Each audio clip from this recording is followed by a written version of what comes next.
Hello viewers, স্বাগতম new movie এক্সপ্লেইনডে। আজকে আমি আপনাদের জন্য নিয়ে এসেছি একটি অত্যন্ত মজার এবং শিক্ষণীয় বাংলা ওয়েব ফিল্মের গল্প। গল্পটি আবর্তিত হয়েছে একজন অদ্ভুত চরিত্রের মানুষকে কেন্দ্র করে, যে নিজেকে অনেক বড় জ্ঞানী মনে করে। তার অদ্ভুত সব যুক্তি আর কাণ্ডকারখানা দেখে আপনি হাসতে হাসতে পেট ব্যথা করে ফেলবেন, আবার কখনো তার বুদ্ধির প্যাচ দেখে অবাকও হবেন। তো চলুন আর দেরি না করে শুরু করা যাক আজকের গল্প।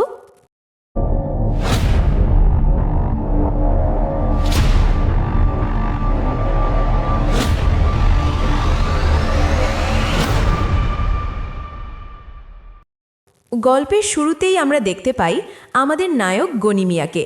সে তার ছেলের সাথে বসে আছে। তখন তার ওয়াইফ শিউলি আসে আর বলে, তোমারে না কইলাম বাজার থাইকা বাজার নিয়ে আনতে। গনি মিয়া বলে, এত বাজার নিয়ে শ্বশুরবাড়িতে কেন যেতে হবে? আমি তো আর নতুন জামাই না। কিন্তু সমস্যা হলো তার বউ শিউলি এতে মোটেও খুশি না। গনি মিয়া তো নিজেকে অনেক বড় জ্ঞানী মনে করে। সে তার বউকে পাল্টা যুক্তি দেয়। তার মতে নতুন জামাই হলে বেশি বেশি বাজার সদাই নেওয়া মানায়, কিন্তু সে তো পুরান জামাই, তাই তার আর ওসব নিয়ম মানার দরকার নেই। সে বলে, আমি তো পুরান হয়ে গেছি, এখন আর এত বাজার শ্বশুরবাড়ি নেওয়া লাগবো না। তার এই উল্টাপাল্টা যুক্তি শুনে শিউলি রেগে যায় এবং তাকে সাবধান করে দেয় যেন সে তার সাথে জ্ঞান না দেখায়। কিন্তু গনি কি আর দমে যাওয়ার পাত্র? সে বউকে পাম দিয়ে বলে, তোমার সাথে জ্ঞান দেখাইয়া কি আমি পারমু? সেখানে গনির ছেলে তপু বই নিয়ে বসে আছে। তপু তার মায়ের কাছে জানতে চায় মা বাবার চেয়ে বেশি পড়াশোনা করেছে কিনা।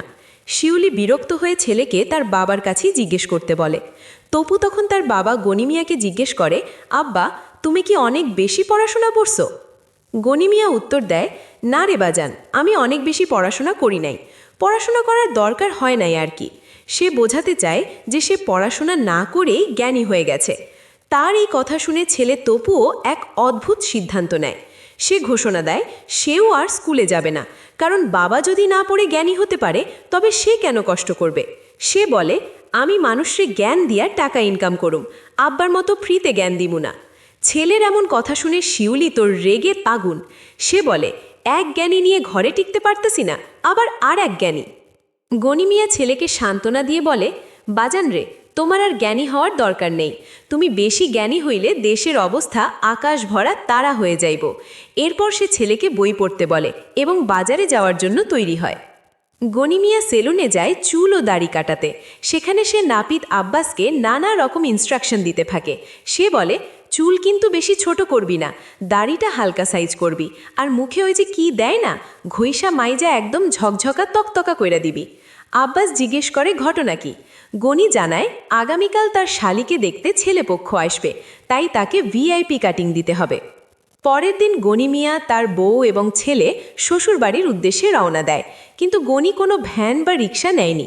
তারা এতগুলো ভারী ব্যাগ নিয়ে হেঁটেই যাচ্ছে। শিউলি বিরক্ত হয়ে বলে, কইছিলাম একটা ভ্যান নাও, হাইটা হাইটা শ্বশুরবাড়িতে, উফ। গনি তার জ্ঞানী যুক্তি দিয়ে বলে, রাস্তার অবস্থা খুব খারাপ, তাই ভ্যান চলবে না, তাছাড়া হাঁটা স্বাস্থ্যের জন্য ভালো। শিউলি বলে, চেয়ারম্যান তো রাস্তা ঠিক করতে পারে। তখন গনি তার উদ্ভট থিওরি দেয়, রাস্তা ভাঙা থাকলে রিক্সা বা গাড়ি তাড়াতাড়ি নষ্ট হবে, আর গনি মিয়ার যেহেতু গ্যারেজ আছে তাই তার লাভ হবে, অর্থাৎ রাস্তা ঠিক না হলে গনির ব্যবসা ভালো চলবে।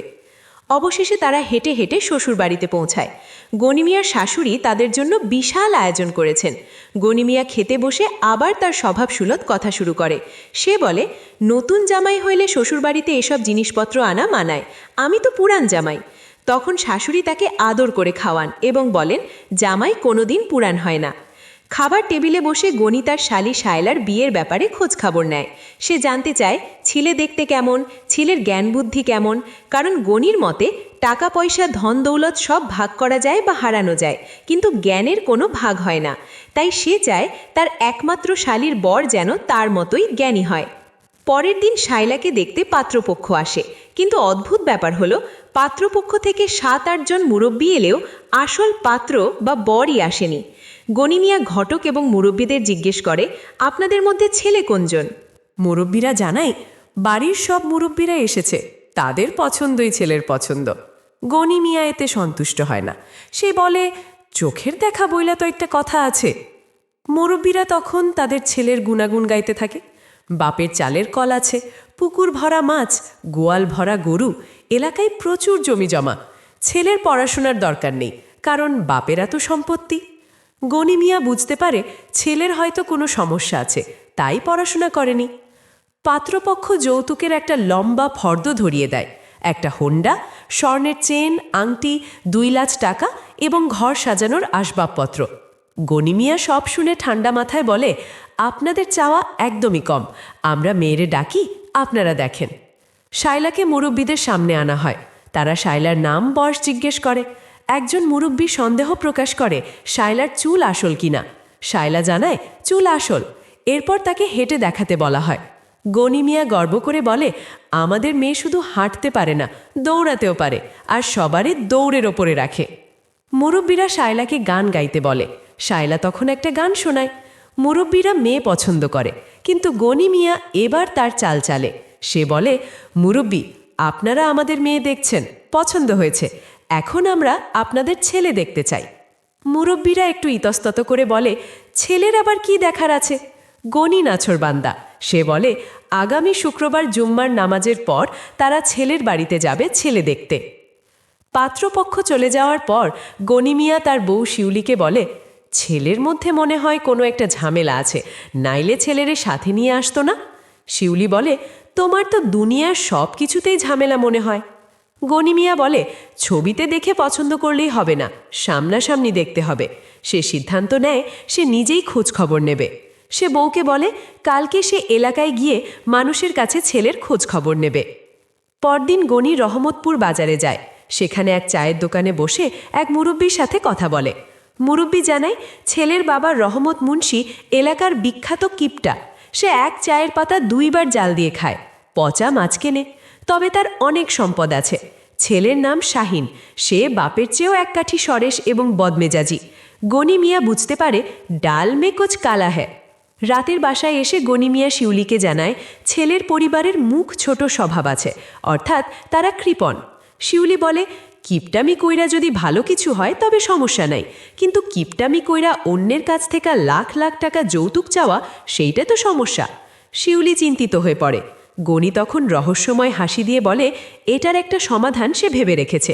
সময় মতো মেডিসিন দিতে হবে, কিন্তু সেই প্ল্যানটা সে এখনই কাউকে বলবে না। শুক্রবার জুম্মার নামাজের পর গনি, তার শাশুড়ি, শিউলি এবং পরিবারের অন্যান্য মুরব্বীরা মিলে পাত্রের বাড়িতে যায়। রহমত মুন্সি তাদের বিশাল সমাদর করে। সে বিনীতভাবে বলে, মুরব্বী, আমরা তো আপনাদের সম্পদের কথা শুনলাম, মেয়েকেও আপনারা দেখলেন এবং পছন্দ করলেন, এবার আমরা একটু আপনাদের ছেলেকে দেখতে চাই। অবশেষে পাত্র শাহিনকে ডাকা হয়। শাহিন যখন আসে, গনি মিয়া ও তার পরিবারের চোখ কপালে ওঠার জোগাড়, কারণ ঘটক যে ছবি দেখিয়েছিল তার সাথে এই ছেলে কোনো মিল নেই। ছবিতে ছেলে ছিল ফর্সা, ক্লিন শেভ করা, আর বাস্তবে শাহিনের লম্বা বাবরি চুল, গায়ের রং শ্যামলা এবং হাবভাব অনেকটা রাগী ও উদাসীন। গনি মিয়া সরাসরি বলে ফেলে, মুরব্বী, ছবির লগে তো ছেলের চেহারার কোনো মিল নাই, ছবিতে তো পুরা ইউরোপ, আর বাস্তবে তো মনে হইতেছে ডাইরেক্ট আফ্রিকা। পাত্রের বাবা আমতা আমতা করে বলে, তাদের বংশের একটাই ছেলে, বদলানোর তো উপায় নেই। গনি মিয়া এবার পাত্র শাহিনের ইন্টারভিউ নেওয়া শুরু করে। সে শাহিনকে বলে, ভাই একটু হাইটা দেখাও তো। শাহিন রেগে যায়, সে কি ল্যাংড়া নাকি যে হেঁটে দেখাতে হবে। গনি যুক্তি দেয়, মেয়ে দেখার সময় তো তারা মেয়েকে হাঁটিয়ে দেখেছিল, তাই ছেলেকেও হাঁটতে হবে। এরপর গনি তাকে গান গাইতে বলে। শাহিন সেটাও পারে না বলে সাফ জানিয়ে দেয়। সব শেষে গনি জিজ্ঞেস করে, রান্নাবান্না কিছু পারো? শাহিন এবার চূড়ান্ত বিরক্ত হয়ে বলে, আমি রান্নাবান্না করুম কেন? রান্না করব তো আমার বউ। ইন্টারভিউ পর্ব শেষ হলে পাত্রের বাবা রহমত মুন্সি আসল কথায় আসেন। তিনি সেই বিশাল যৌতুকের ফর্দ মনে করিয়ে দেন। হোন্ডা, স্বর্ণের চেইন, আংটি, 2 লাখ টাকা এবং খাট পালঙ্ক। গনি মিয়া অত্যন্ত শান্ত গলায় বলে, মুরব্বে, সব মনে আছে, আপনারা যা যা চাইছেন আমরা সব দিব, কোনো অসুবিধা নাই, আপনাদের সব চাহিদা আমরা পূরণ করব। গনির কথা শুনে শিউলি ও তার শাশুড়ি অবাক হয়ে যায়। তারা ভাবে গনি কি পাগল হয়ে গেল, কিন্তু গনি তখন তার আসল চালটা চালে। সে বলে, সব দিব, কিন্তু একটা ছোট্ট কিন্তু আছে। রহমত মুন্সি জানতে চায় কি? গনি মিয়া বলে, শর্ত হলো আপনাদের ছেলেকে আমার শ্বশুরবাড়িতে ঘর জামাই থাকতে হবে।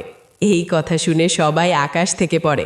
রহমত মুন্সি রেগে গিয়ে বলে, আমাদের ছেলে আপনাদের বাড়িতে ঘর জামাই থাকবে কেন? গনি মিয়া তখন তার সেই বিখ্যাত জ্ঞানী যুক্তি পেশ করে। সে বলে, ধরেন দোকানে আপনি পণ্য কিনলেন, টাকা দিয়ে পণ্য কেনার পর কি পণ্য দোকানে রাইখা আসেন নাকি বাড়িতে নিয়ে যান? তো আপনাদের ছেলেকে তো আমরা টাকা দিয়া অর্থাৎ যৌতুক দিয়া কিনতেছি, তাইলে সে আপনাদের বাড়িতে থাকবে কেন? ছেলেকে আমরা আমাদের বাড়িতে নিয়ে যাব, সে ঘর জামাই থাকবে। গনির এই অকাট্য যুক্তির কাছে পাত্রের বাবা এবং মুরব্বীরা লাজবাব হয়ে যায়। পরিস্থিতি যখন উত্তপ্ত, ঠিক তখনই পাত্র শাহিন দাঁড়িয়ে পড়ে। সে তার বাবার দিকে তাকিয়ে এবং গনি মিয়ার দিকে তাকিয়ে জোরালো গলায় বলে, থামেন আপনারা, আমার কোনো টাকা পয়সা লাগবে না, আমি ঘর জামাইও থাকতে পারবো না, আমি শুধু ঠিকঠাক বিয়েটাই করতে চাই, সংসারটাই করতে চাই, তাতে করে যদি কারো কোনো আপত্তি থাকে তাইলে তাতে আমার কোনো কিছু করার নাই। শাহিনের এই কথাটাই গনি মিয়া শুনতে চাচ্ছিল। সে বুঝতে পারে ছেলেটা তার বাবার মতো লোভী নয়, ছেলের মেরুদণ্ড আছে এবং সে আত্মসম্মানবোধ সম্পন্ন। গনি মিয়া হেসে উঠে বলে, আলহামদুলিল্লাহ, বিয়া কবুল। অর্থাৎ গনি মিয়া যৌতুকের ফাঁদ পেতে ছেলের আসল চরিত্র পরীক্ষা করে নিল। অবশেষে ধুমধাম করে বিয়ের আয়োজন হয়। বিয়ের দিন বরযাত্রী আসে। গেটে শায়লার বান্ধবীরা ও ছোট ভাই বোনেরা ফিতা ধরে দাঁড়ায় এবং 10,000 টাকা দাবি করে। পাত্রের বাবা রহমত মুন্সি এখানেও তার কিপটেমি স্বভাব দেখায়। সে 4-5 হাজার টাকায় রফা করতে চায়, কিন্তু মেয়েরা নাছরবন্দা। তখন শাহিন নিজেই এগিয়ে আসে এবং হাসি মুখে পুরো 10,000 টাকা দিয়ে দেয়। এটা প্রমাণ করে যে শাহিন তার বাবার মতো কৃপণ নয়, সে দিলখোলা মানুষ। গনি মিয়া দূর থেকে এই দৃশ্য দেখে এবং তৃপ্তির হাসি হাসে। তার জ্ঞানী চোখ আসল মানুষ চিনতে পেরেছে। বিয়ের আনুষ্ঠানিকতা শেষে বিদায়ের পালা। শাহিন ও শায়লা গাড়িতে ওঠার আগে গনি মিয়া শাহিনের কাছে যায়। সে শাহিনকে বলে, শায়লা কিন্তু শুধু আমার শালি না, আমার ছোটা বোনের মতো, ওরে তুমি দেখা রাইখো, ও একটু ছেলে মানুষ, মানায় নিও। শাহিন গনি মিয়ার দিকে তাকিয়ে বলে, অবশ্যই। একটা কথা বলি ভাই, লোকমুখে শুনছি আপনি নাকি অনেক বুদ্ধিমান। গনি মিয়া তার চেনা স্টাইলে উত্তর দেয়, হ্যাঁ, লোকে তো তাই বলে, আমার নাকি অনেক বুদ্ধি, আমার কিন্তু আসলেই অনেক বুদ্ধি। শাহিন হেসে বলে, তাইলে তো মনে হয় আমার সাথে বুদ্ধির খেলায় আপনি টিকে যাবেন। গল্পের শেষে আমরা দেখি গনি মিয়া ও শিউলি কান্নামাখা মুখে নবদম্পতিকে বিদায় জানাচ্ছে। গনি মিয়া তার অদ্ভুত সব কথা ও কাজ দিয়ে সবাইকে বিরক্ত করলেও শেষ পর্যন্ত তার বুদ্ধির জোরেই শায়লার জীবনটা একটা লোভী পরিবারের হাত থেকে রক্ষা পেল। সে প্রমাণ করল পুঁথিগত বিদ্যা না থাকলেও জীবনবোধ আর উপস্থিত বুদ্ধি থাকলে যে কোনো পরিস্থিতি সামাল দেওয়া সম্ভব। তো ভিউয়ার্স, কেমন লাগলো আজকের এই মুভি এক্সপ্লেনেশন? গনি মিয়ার এই অদ্ভুত ক্যারেক্টার আর তার ঘর জামাই থিওরি আপনাদের কেমন লেগেছে তা কমেন্টে জানাতে ভুলবেন না। ভিডিওটি ভালো লাগলে লাইক দিন, শেয়ার করুন বন্ধুদের সাথে, আর হ্যাঁ, সাবস্ক্রাইব করে বেল আইকনটি প্রেস করে রাখুন যাতে পরবর্তী ভিডিও মিস না হয়। আজকের মতো বিদায় নিচ্ছি, দেখা হবে পরের ভিডিওতে। টাটা।